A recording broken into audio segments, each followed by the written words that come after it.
We'll be learning how to create a voiceover track and to export it using Logic Pro X. So, to begin, let's go and find Logic Pro X in our Launchpad menu and open Logic Pro. It's already open. Let's quit that so you guys can see how it opens.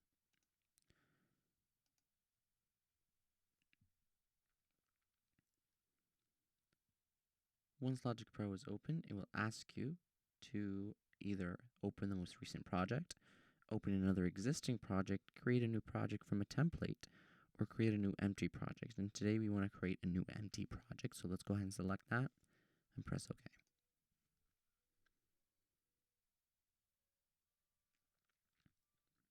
Great.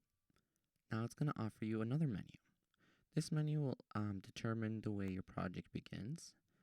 So for today, we're recording audio for the voiceovers. So let's go ahead and select audio. And our mic that we are inputting is selected in input number 1. That is the mic I'm currently using to talk to you guys. So before you begin input number 1, you got to make sure that your mic is connected properly to your Steinberg interface, which is to the left of you if you're sitting on the computer in the room. There you are. Now, input device is Steinberg UR44. That's where the data is being sent from the microphone. Then we have the output device, built-in output, and that's the actual computer speakers.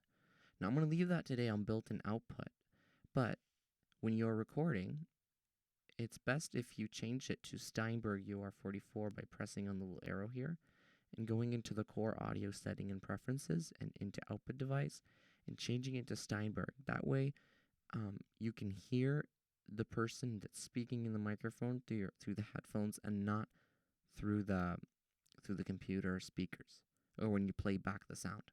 But for today, so you guys can hear what's going on, I'm going to press built-in output. There we are. There, let's get familiar here. Number of tracks. Today, it depends on the voiceover you're creating. If there's 2 people speaking, there's a track for each. Or if you want to layer more than 1 track of the same person, you can choose as many tracks. And this number can change later on. So right now we have 1. We can create 2, 3, as many as you'd like.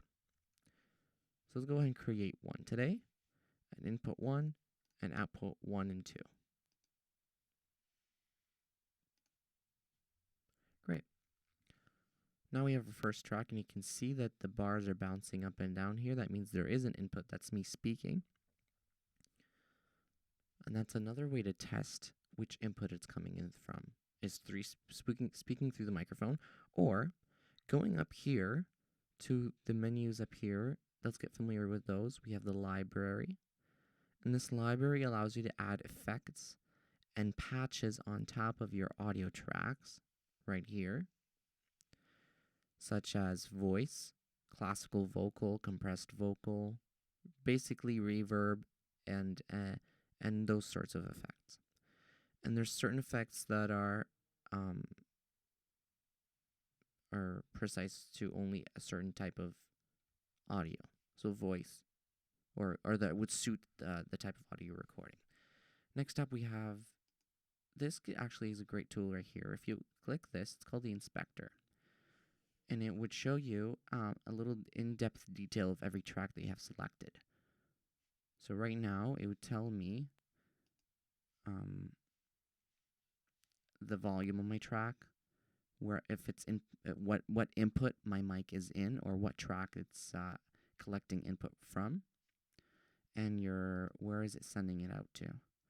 And if you do add an effect on the voice, it would later show you the effects on here. Okay. So let's begin by showing you guys how to access the mixer. And the mixer is the most important part of mixing your audio and making sure that everything's balanced. So it's up here with other toolbars up here. Let's go and press the mixer. It's the middle button there. Or the shortcut is X on the keyboard. See that again, X on the keyboard, or you can go ahead and press that one. Great. There we are. once you have everything set up and your mic all good, and make sure that your input value on the actual interface is not peaking. And peaking is such as this, what I'm doing right now, where you see the bars are going to the red. And you're probably listening to this and going, let's turn this guy down, but make sure that you guys set your input levels to a correct level so that great. You always want it to be peaking or bouncing under the number 12 or 0. That's the golden range there. So let's go ahead and test some of the test recording. And to start recording, there's two separate ways you can start. You can either press the button here, or you can press R on the keyboard as a shortcut, which will begin recording.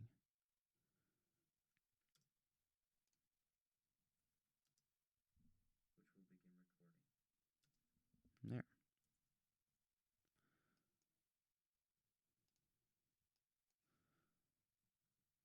Great. Now let's try that again. And we're going to learn how to split the track or parts of your track in the middle or from the side to space out the person talking, and to split your tracks basically. So let's go ahead and count to 5 and split those numbers apart. So testing 1, 2, 3, 4, 5. So now we've counted to 5 and recorded me counting to 5, which is great. And we're going to learn how to split those. So I know you probably can't see where you're going to split. You're going to cut the track in half here so you can move it farther down, farther apart from each other. So to change the display right here so you can see better, you can either press Z on the keyboard or Z, and it will highlight or zoom in on the specific track you've selected. Or you can go up here and change it kind of permanently a little farther right here. This changes the width and the length of your track. So now we can see everything much clearer, and we can go into detail of beats and counting, and that can go later on if you're recording a song. But for now, we're just want to split up the numbers of what I'm saying. So if we go and listen in, so there's number 1. Let's go ahead and split number 1. And to split, let's learn a keyboard shortcut today, and that's Command T to split. So and to undo is Command Z. So let's go back, Command Z, and Command T again. Command Z, Command T, Command Z to undo. Oh, now we ended the entire project. See? Let's redo our recording. There we are. Okay. And another way is to go into your file, or edit, split, and then here it gives you 2 options.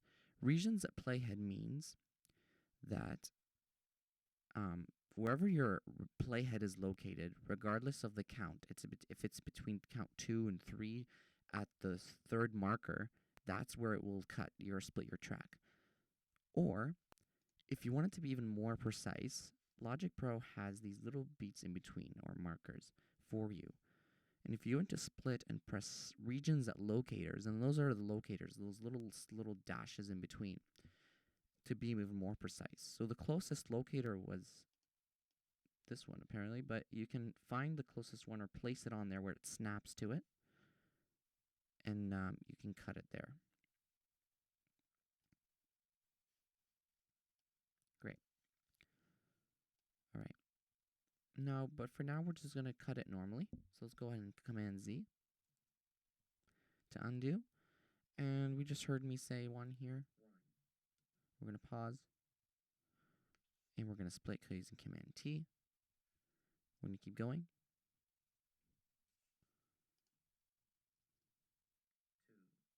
There's number 2. Command T. There's number 3. And there's number 4. Great. And now we have number 5 after. Awesome. So now we need to move these tracks farther apart. Now for a voiceover, say there's more information that needs to be said over a specific amount of time and you have music playing underneath, and you want the voiceover to say welcome, middle, and end, and goodbye, whatever. You have your voiceover, commercial, whatever you're recording. So let's go ahead and move those farther apart by selecting and dragging down the timeline.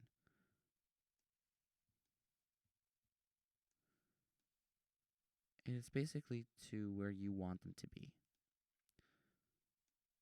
Now, we don't want me saying testing or anything I've said before, so to delete that, just press delete on your keyboard, and it will go away.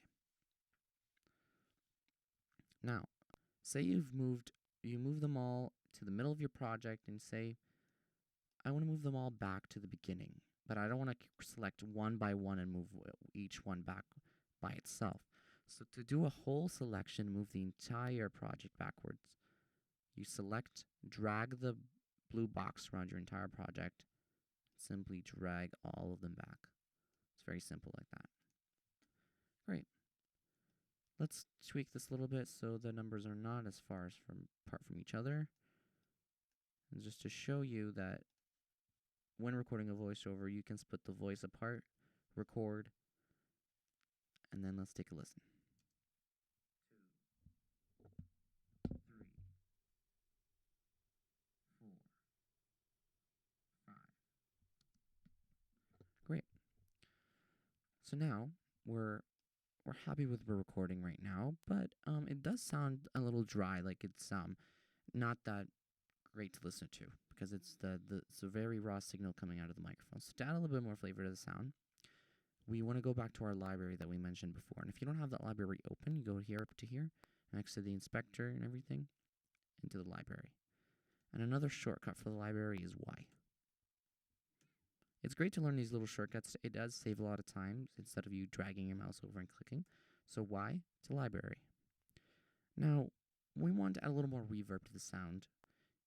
Depending on your project or your client, what they want. If it was for an emotional video, you want to add a little more reverb.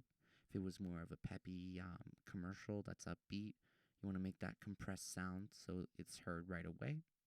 But for now, let's go for something in between. Let's go for a narration vocal for a voiceover. Now let's take a listen.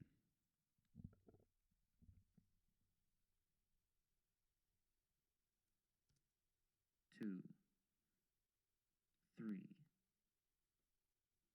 4, 5. And you can hear it add just a tiny bit of reverb, which is great. But say you don't want that too much reverb there.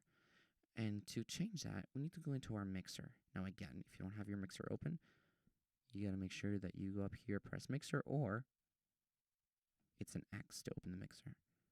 Hit X on your keyboard, that's another shortcut. Great. Now to go in, you can see that we've added some effects. So that's in our audio effects right here. And to even view them closer like before, we can go into our inspector, and that's right beside the library icon. And this inspector gives you, again, the in-depth detail of every track. Because if you did have more tracks there, once you select it from the timeline, it will show up in the mixer, and there would be too many tracks to keep track of and trying to find the right one. And it can get a bit confusing and overwhelming. So to get a simpler version of the track that's just in a horizontal form for you there, or vertical,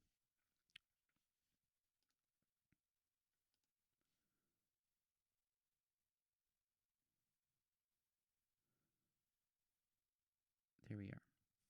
Okay. So now we can see that there's a bunch of effects on there. And to lessen the reverb a bit, you can see these two little icons here called Bus 1 and Bus 2.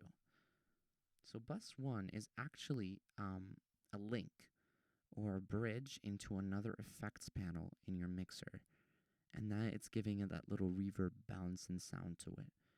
So to change that, to change the effect that the panels have on your first track, you have to go in here, little dial, and you can pan it upwards and make it more reverb. So if you listen in right here, you'll hear the giant amount of reverb that's going on. 2, 3. And we don't want that, so to say. So we are going to bring that all down. We want to get that nice crisp sound for voiceover so people can understand what the person is saying. And say you want to add a little bit more punch to it. And with voiceovers, it's great to design your own space. And what I mean by that is to imitate a surrounding environment that you supposedly recorded in. Because in here you record a nice clean track, but then you gotta add a little bit more feeling to it. So we go into our audio effects, and to add another audio effects inside the actual track, just one effect. Right here in your little box, you'll see a highlight. My mouse is being highlighting a little gray area there. Press that and it takes you into plugins that you can add. It gives you some recent ones that you might have used, or it gives you the option to choose new ones. So we want to go into reverb at the bottom. So again, we went into the gray space here, reverb, and we're going to go into space designer. We're going to design our own, sorry, not space designer. I apologize. We're going to go into,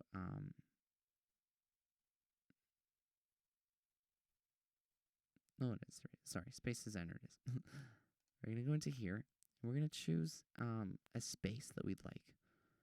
And it does give you some options. So there's rooms here that you can choose to make it sound like the person is actually standing and speaking in a room. They do produce great sounds. So if you go around and check out some of the sounds they have that you can add on to. So let's go ahead and choose a room in medium spaces. And let's try nice room.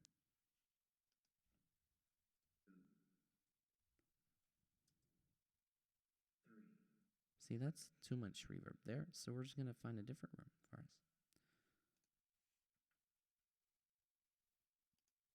How about a snare chamber? There we go. That sounds a little nice and compressed, I guess, to say. Let's listen in. 2, 3, 4. But we are getting that snare sound as you would get in a drum. So to remove that, we're just going to go into here, the reverb, the amount of reverb. Just turn it down just a bit.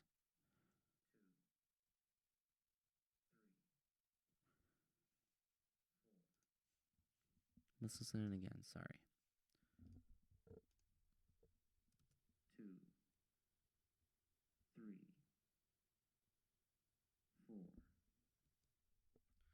I think that sounds good.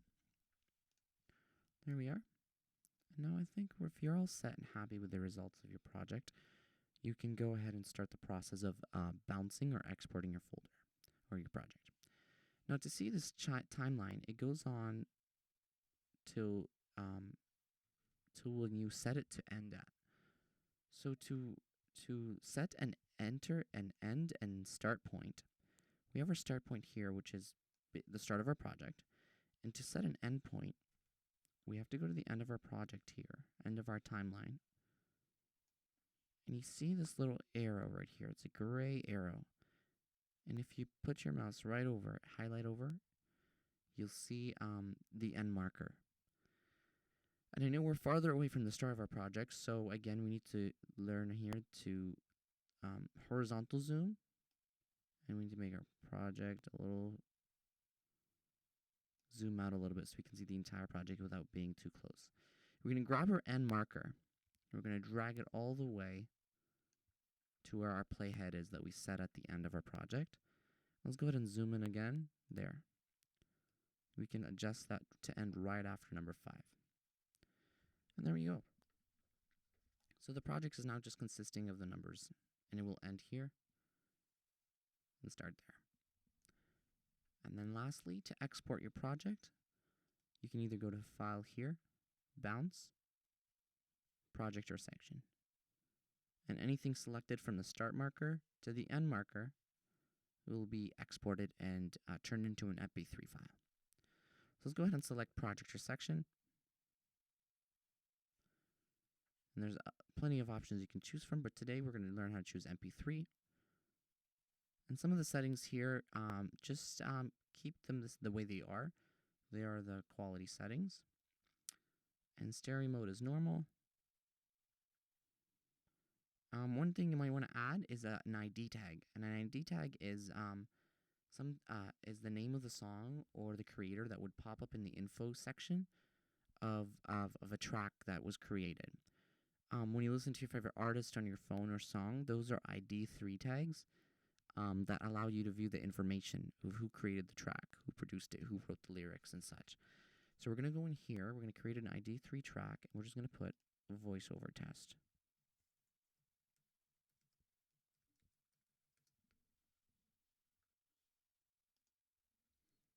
There. And this voiceover test that's a song title. To go into a little more depth, artist, we can, just for practice, use Villanova or Villy music. There. And that will pop up in your info section. Some things that you might be interested in learning here is the copyright. Make a song, you want to copyright it to the year you're at right now, which is 2017. And you can add little comments and such, and make the beats per minute, and the conductor and band or orchestra and lyricist. And there you are. That's a little neat thing to learn there. We press OK. And then it will prompt us with the Finder menu and telling us, where do you want to save this project? Where does this want to go? And for you, if you're making a personal one, I'd go into Community Projects and create a new folder with your name or the project that you're creating or that you're responsible for. But for now, we are going to save this in VoiceOver. For me, Logic Pro X tutorial files, VoiceOver, and in the VoiceOver tutorial file folder. So we're going to press bounce. Now see, I forgot to change the name, which is actually a good learning technique right now. You always remember how to create a name for your project. So let's go ahead and bounce that again. There we are, Untitled. We're going to name that VoiceOver.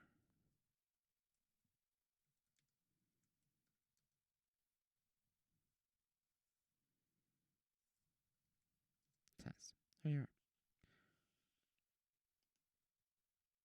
And it's paused a little. Now it's bouncing the track, and it did bounce the track. So if we go into our Finder here, and we'll go into our desktop, Logic Pro X tutorial files, into our VoiceOver, we'll find it right here, VoiceOver test. And let's go ahead and take a listen.